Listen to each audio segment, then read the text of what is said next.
Hello there, and welcome to Gina Gardiner and Friends. I'm absolutely thrilled to be able to introduce my friend Anne Papayoti to you. But before we get started, I just want you to think about what sort of day are you having? Have you got up this morning and you're determined to make the best of the day? Or are you having a bad day?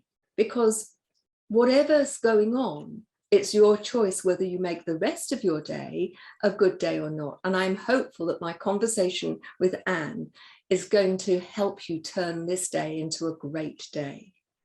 So before we get started, and I welcome Anne to the show, let me introduce her by reading you a little bit about her. Anne Papayoti knows how to weather some of life's most intense storms. Her stories of loss, transition and triumph inspire and motivate others experiencing challenges.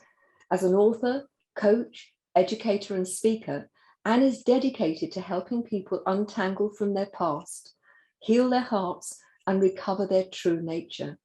She and her family reside in a charming little town near Dallas, Texas, where she's got a passion for dance, loaded lattes and positive mindset.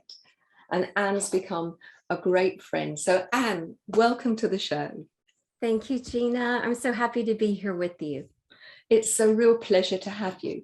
So I'd love you to start off by telling your story, because it's one that's so inspiring and I think many people will find that it resonates with them. Thank you, Gina. Well, I'm someone who had a happy childhood, and it wasn't until early adulthood during my university years that I realized that life has a way of pulling us under, so to speak. And my first, I guess, emotional trauma was when a girlfriend betrayed me, a best friend. And it was the least expected thing of my life. It was, for me, unimaginable. I thought that people treated us well if we treated them well. And I think I grew up expecting to lose boyfriends along the way, but never a girlfriend. There was something very intimate and special and sacred about that relationship. And this really turned me upside down and had me a bit lost in life. And what started happening was I started betraying myself, Gina.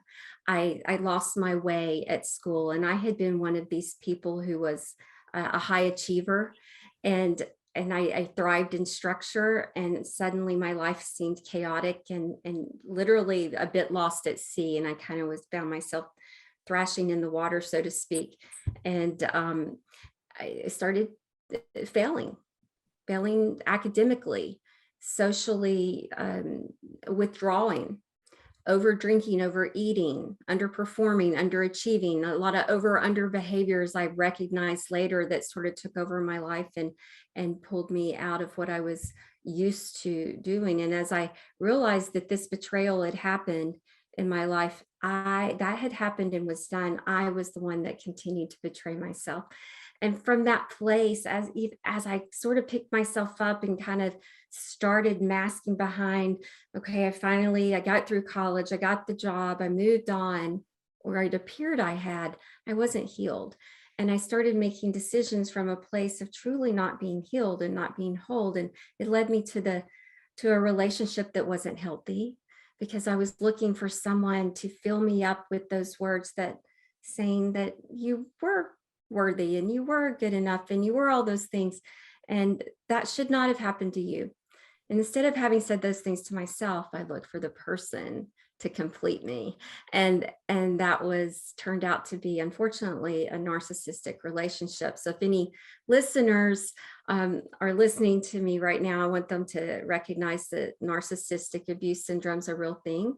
And controllers and manipulators need victims. And I was a victim. I needed someone to fill me up. And that led to just a series of things before I finally found my way out, Gina, and moved on into finding that healing resiliency that led me on and beyond and into my best life. Isn't it interesting how many people hand over the responsibility for the quality of their lives to others? You talked about, your partner wanting them to complete you.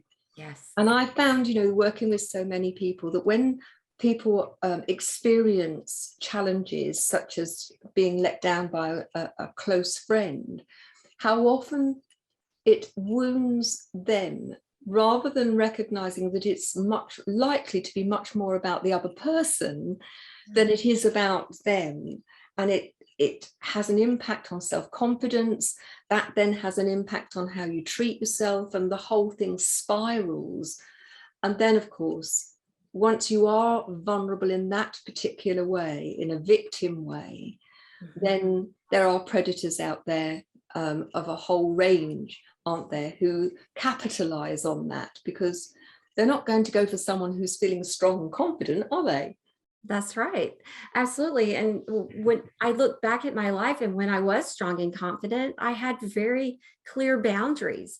And when you know who you are and what you stand for, you recognize when something's not good for you in your life. And it's easy to stay true to that. But when you're a bit lost and when you're weak and when you're vulnerable, you are easy prey for those kinds of predators.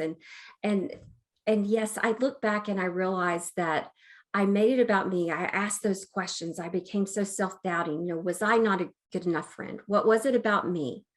And that was, I think it's natural to go back and question and see, but I got stuck there. And I think that was the thing. I got stuck in trying to figure out what was wrong with me.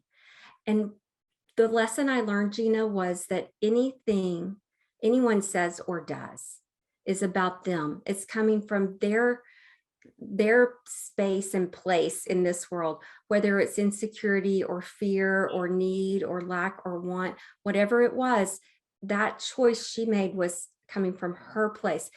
It wasn't about me at all. No. And I'm the one that held on to making it about me. And I'm the one that continued the pain in my life. And you know that saying that pain is inevitable, but suffering is optional. Yeah. I kept opting for the suffering because I kept replaying this in my head and trying to keep it going. And so I did. I kept it going, and I kept that wound open. I kept myself vulnerable, and I looked for someone to heal me. And we have to heal ourselves. Absolutely. It's interesting, isn't it, how people, and you must have seen this so many times in your work, that when things go awry, the perspective that we have of what's gone on really makes our reality. Somebody's walking down the road that and you wave and they don't say hi.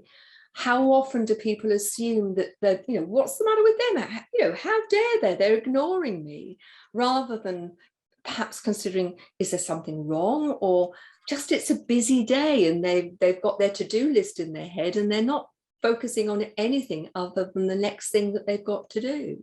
Yeah. We do make these stories up, and so often we make up negative stories. I have this theory that we are the author of our own life story. Why is it that we so often make ourselves the character of the victim, or that we give ourselves such a rubbish part within that story, when ultimately, if we create a really positive character for ourselves and learn to live around that, wouldn't life be different? Oh, life would be so different, Gina. It would be so different. And we do that. We're constantly creating narrative. We're always making up the story. I mean, think about it. You see a car broken down on the side of the road. You start talking to yourself about that car. If when we start noticing life, it's very interesting to notice how much narrative we make up about anything and everything that we notice in life, and especially about ourselves. And you're so right. We tend to go for the negative. So even that example you said, someone passes you on the street and they don't wave. We're like, well, are they mad at me? What is it? And we start going, we make it about us rather than just allowing it to be whatever it is. And don't you think it's interesting that not only do we make up the story, yeah, but then we build on the story. We build on it, yes. And so what starts off, it's a bit like the fishing story, how big was the fish that you caught? Well, it was about I don't know, it was about 6 inches or 15 centimeters, depending on which side of the pond you're in. By the time you finished, it's a whale of a story, and we are poor us, and it's all terrible. Yeah, exactly. And what you were saying earlier about perspective, there is so much power in perspective. So we can either power ourselves down by having a negative perspective, or we can power ourselves up with a positive one. And we get to choose what we believe. So why not believe something that powers ourselves up and gives us that best day, like you were saying, we get to choose. Are we going to have a good day? Or are we going to, go ahead and start with something negative? It's cloudy out. Oh, it's going to be that kind of day. Or are we going to say, the sun might come out in a little while? And the sun is always behind the clouds, even if we can't see it. We were talking about perspective, and it's interesting, isn't it, how our perspective shifts. But I think, both you and I work in helping people feel much more empowered. And for me, it's all about developing a positive relationship with you. You're the common denominator. You take yourself into every moment of every day. And it makes sense to be your own best friend, I think. What would you say to our listeners who perhaps are, hearing what we're talking about and think, there's a bit of me in there that I'm feeling badly done to by somebody else has treated me badly. What sort of advice would you give them? I would say, so when we're talking about being our own best friend, when we listen to how we speak to ourselves, in the day, it starts with awareness. And then it's conscious choice to change that critical voice into a cheerleader, right? And when you notice that voice criticizing you, think about how you do speak to a best friend. You might be honest. You want your best friend to be honest and to tell you, that's not your color, but this one is, or that's not the best style on you, but this looks great on you. So you want your voice to be honest with you, but not to criticize you and put you down and make you play small and not take risks that might pay off big for you. You want it to champion you and to cheerlead you. So it's time to tell that voice to, grow up with me, be on my team, don't be against me. So it's really about awareness and then conscious choice, I believe, Gina, with the voice, but to also recognize and acknowledge its origin. And if we really think back, that voice it started in childhood, and it was there to protect us on some level, like, don't speak up, you might be humiliated. They laughed at her when she asked that kind of question. So quiet, or don't go in the room because you're going to get yelled at by your parents. So stay small, hide away a little bit. Stay on the sidelines. Yeah. I'm smiling because I have a client, and she's been someone who, very successful businesswoman who has struggled with self-worth. Doesn't now, since our work together, but really amazing lady. And we were talking about that critical voice in your head and how she had a voice that was always saying you're not good enough, that people are going to discover that you don't really know what you're doing, that you are an imposter. And even though she was highly successful and very well respected, the voice in her head was anything other than respectful. And we talked about giving the voice in her head a name. And she said, well, it's the parrot. And the parrot squawks at me all the time, particularly when I'm on my own and particularly at night, and it keeps me awake. And I said to her, well, what do you do when you've got a parrot in a cage? Not that I like to think of parrots in cages, but what do you do to keep them quiet? She said, well, you put a cloth over them. She said, I'm not going to bother with that. I shall just shoot the damn parrot. It made me laugh. And I've shared that with people because it makes people laugh. And the minute you laugh, it takes the tension and the hurt out of the words, doesn't it? And it's a mythical parrot. It's not real other than the fact of the reality you give it. So shoot the damn parrot if you've got one that's squawking at you and being unkind.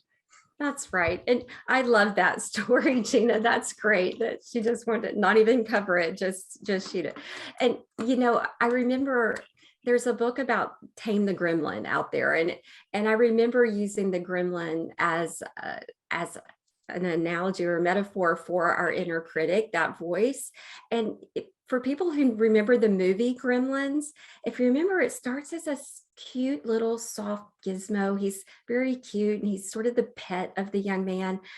But what happened was there were a couple of things. I think if you fed it after midnight, it grew.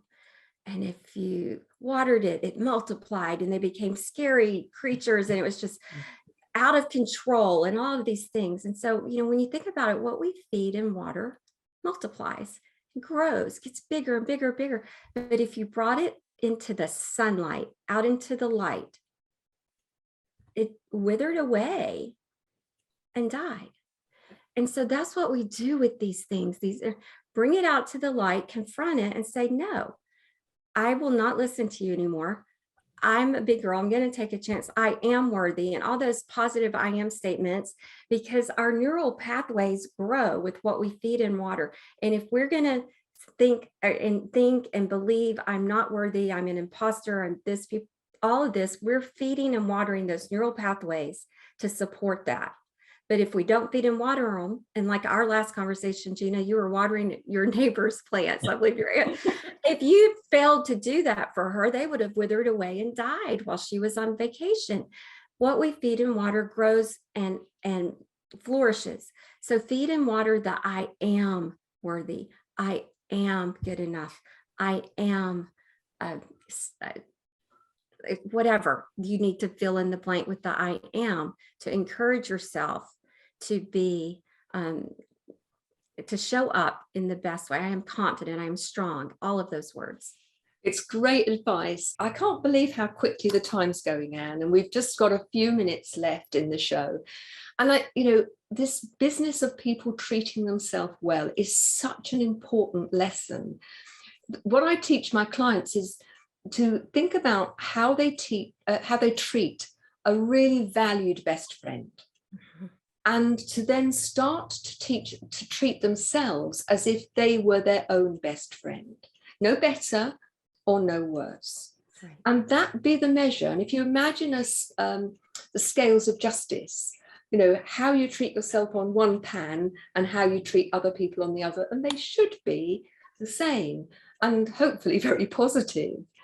What advice would you give to people who are listening about how they can turn things round when life is tricky and they are feeling less than confident? You've talked about the I ams, and those are great, and the I am enough. What's another pearl of wisdom? I would say just, I believe all change starts with kindness. And just to recognize that self-compassion is so life-changing. Yeah, I agree. And like you say, what you give to others, you have to give to yourself. And I love the fact that you ask your clients to try to balance how they treat others with how they treat themselves, and just to take some time and to reflect perhaps, whether it's a daily practice, weekly, monthly, just take some time to reflect, because I think we just do, go, swim, whatever. And we don't take the time to reflect. And I share a story in my book, The Gift of Shift, that my dad taught me how to swim in a lake back home in Alabama. And I was really excited to learn how to swim, but he insisted I learn how to float first.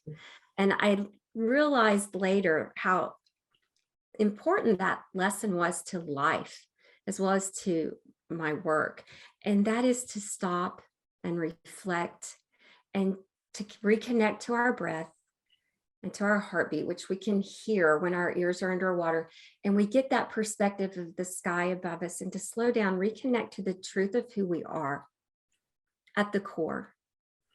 And that's when we can be kind to ourselves, when we recognize the value of who we are, and that we're responsible for ourselves, who we are on this earth, and to others. So for ourselves first, then we can be who we're meant to be to others. I think that's such wise advice. You know, if you think about filling a glass of water, if once the glass was full, that you continued to drink out of that glass of water, it would very quickly empty. But if you continually fill the glass and you use the overflow for other people, you're going to have so much more. It's one of the reasons why the airlines say put your own oxygen mask on first if there's an incident, because then you're in a position where you can help other people. But so many people, in trying to feel good about themselves, end up doing everything for everybody else and leaving nothing for themselves. That's right. That's right. And exponentially, you could probably do 500 times more for others when you take even 5 minutes for that moment of reflection and reconnecting to you in a day. And because it's like these saboteurs live in your mind, and they're gonna stop you. They're gonna stop you in your tracks. They're gonna tell you you're not good enough. Your gremlins, your inner critics, your parrots, your whatever you have. And I love naming it, because then you have control over it. You can speak back to it from your conscious mind. And to recognize that these saboteurs, if you will, are going to try to hold you back and take you down. And you got to show up, and it's a choice every day, Gina. You got to get up every morning and make that choice and remember who you are and what you stand for and how you're going to show up that day. And sometimes that means reflecting and remembering again and grounding yourself before you go about that day. And so many people do, they have that heart of service. They have that core heart energy, and they just go and they give, but then they're depleted. And you can't look for somebody else to fill that glass, as you say. You've got to fill it yourself. And if somebody else adds to it, that's just bonus. But yeah, fill it. I think that's really important. Ultimately, everything we do is a choice. Mm-hmm. Every word we speak or not, how and when, every action we take or not, and even not choosing is a choice. And it's often when we don't choose and we let things drift on that the greatest challenges occur. And so I would say to you, as we're coming towards the end of the show, recognize that you are the master or mistress of your own life. You're the leader of your own life, if you choose to be, but you have to make that active choice. Now, you've written a great book. Do you want to share the title of the book and where people can find it, and also where they can find you? Oh, thank you. Yes. The title is The Gift of Shift, and that's all about perspective, the shift of in a perspective from going from maybe a negative way of thinking and feeling and therefore being and showing up in life, and just shifting to a more powerful and positive way of being and thinking. While we can't change our circumstance, we always have that power of choice, as you're talking about, Gina. Sometimes we can't see it in the moment, but if we just hold on to the belief, and we get to choose our beliefs, we hold on to the belief that everything has meaning and purpose, then even though we can't find it in the moment, then just that can help us start shifting our perspective to have a more powerful experience with the circumstance that we're in at the moment. And you can find The Gift of Shift that I co-authored with my friend and colleague, Tracy McDonald, on Amazon or all the major online retailers, or you can support your local bookstore and they can order it from Ingram Sparks catalog. And my website is skyviewcoaching.com. That's brilliant. Thank you very much for joining me today as my guest. It's always great, isn't it, to be with someone who shares the same values and has the same wish to make a positive difference in the world. Now, before we finish, we've been talking about reflection is a really good thing to do. And one of the things that can help enormously is to be involved in intentional journaling.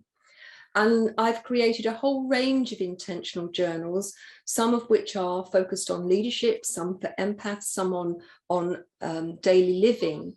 And I would really urge you to go and have a look at Amazon at the Gina Gardiner Amazon page, and you'll find there's a whole range of them there. Do please tune in again when we have the show Gina Gardiner and Friends, and I'll introduce my next friend to you. But it's been such a pleasure, Anne. Thank you very much for joining me. Thank you, Gina. Anytime. Bye-bye now.